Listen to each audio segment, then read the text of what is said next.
Hello అండి, అందరు ఎలా ఉన్నారు? బాగున్నారా? ఈరోజు రెసిపీ అయితే చికెన్ ఫ్రై అండి. నా స్టైల్లో చూసేయండి. చాలా సింపుల్ వేలో చేసుకోవచ్చు. ఎలా చేయాలో చూసేద్దాం. ముందుగా స్టవ్ ఆన్ చేసుకొని కడాయి పెట్టుకోండి. కడాయి హీట్ అయ్యాక మీకు కావాల్సిన ఆయిల్ పోసుకోండి. ఆయిల్ పోసుకున్నాక నేనైతే కొంచెం జీలకర్ర వేసుకుని తర్వాత ఒక ఆనియన్ కట్ చేసి వేసుకున్నానండి, ఒక మీడియం సైజువి.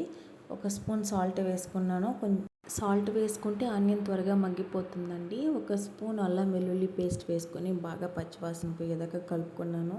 కొంచెం సిమ్లో పెట్టుకొని కలుపుకోండి. ఇంకా హాఫ్ కేజీ కడిగి పెట్టుకున్న చికెన్ అయితే వేసేసుకున్నాను. చికెన్ అంతా బాగా కలిసేటట్టు కలుపుకోవాలండి. ఫ్లేమ్ హైలో కాకుండా కొంచెం మీడియంలో పెట్టి చికెన్ కుక్ చేసుకోవాలి. ఒక 2 మినిట్స్ చికెన్ కుక్ చేసుకుని ఒక హాఫ్ స్పూన్ పసుపు వేసుకోండి. పసుపు వేసుకున్నాక మొత్తం కలిసేటట్టు కలుపుకోవాలి. బాగా కలిపేసుకున్నాక ఇంకా మూత పెట్టేసుకుని ఒక 2 మినిట్స్ ఉడికించుకోవాలండి.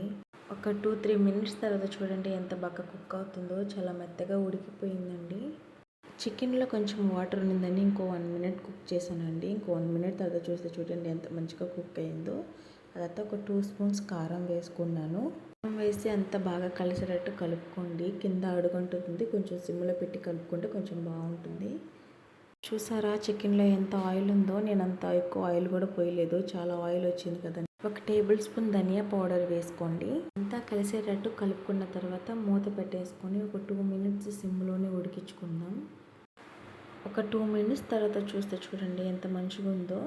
మీకు చికెన్ పౌడర్ ఇష్టం ఉంటే వేసుకోండి, లేదంటే స్కిప్ చేసాను. నేనైతే చికెన్ మసాలా వేసుకున్నాను. చికెన్ మసాలా వేస్తే చాలా మంచి స్మెల్ వస్తుందండి.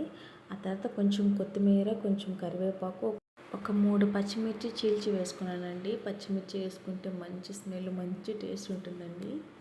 కొత్తిమీరనే డామినేషన్ చేస్తుందంటే కరివేపాకు చికెన్ ఫ్రైలో అయితే. 10 సెకండ్లు అట్ట కలుపుకున్నాక చూడండి ఎంత మంచిగా ఉందో. ఆయిల్ చూడ ఎంత పైకి తేలిందో. మన వీడియో మీకు నచ్చినట్లయితే లైక్ అండ్ సబ్స్క్రైబ్ చేసుకోండి. Thanks for watching.